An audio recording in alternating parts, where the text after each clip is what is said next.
In the next shlokas, number 20 and 21st of this chapter, Bhagwan Shree Krishna says, the soul is neither born nor does it ever die.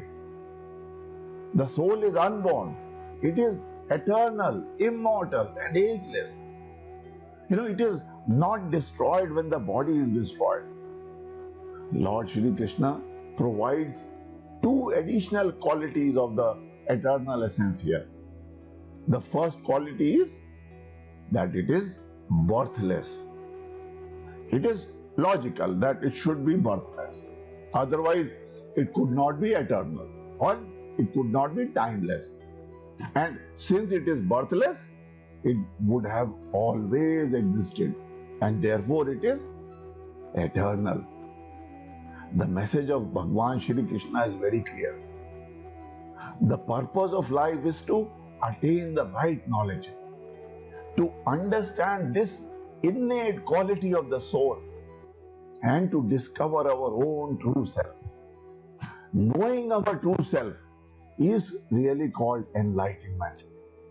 The people who know that truth are called rishis.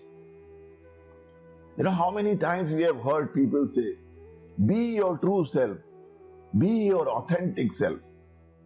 Often we don't know how much damage we do to ourselves by projecting ourselves as someone other than who we truly are. The true self is the purest part of ourselves. It's our soul.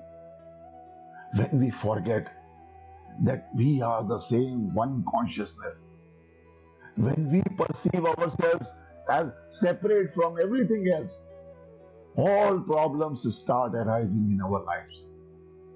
In our daily lives, when we start experiencing our true self, we feel secure, we feel accepted, we feel so peaceful and joyful. But when you are in the grip of Maya, or you are in the grip of your false self or your ego self, you experience the opposite. The trouble is that both these experiences seem to be so real and convincing. The true self is stable and secure, but the false self keeps vacillating.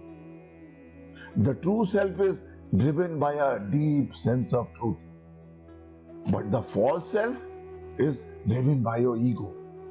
It is driven by the unending demands of I, me, and mine.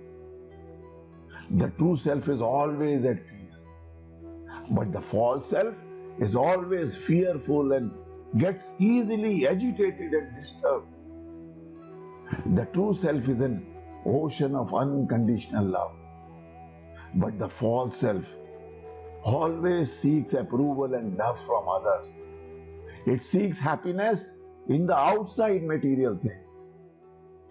Most of the times, people are driven by their selfishness, by their fears and greed, which are associated with their ego self. We measure our worth by our money and our status, and by our achievements and our possessions. Money and status feed our ego self.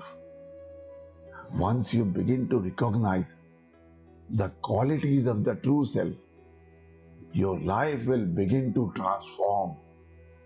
You will start making better choices in every moment of your life.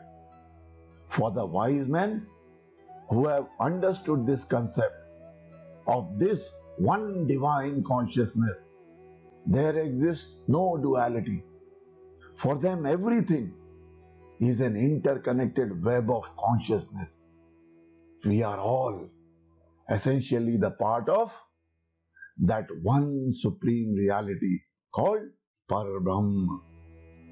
Only those having this true knowledge are able to design an extraordinary life for themselves.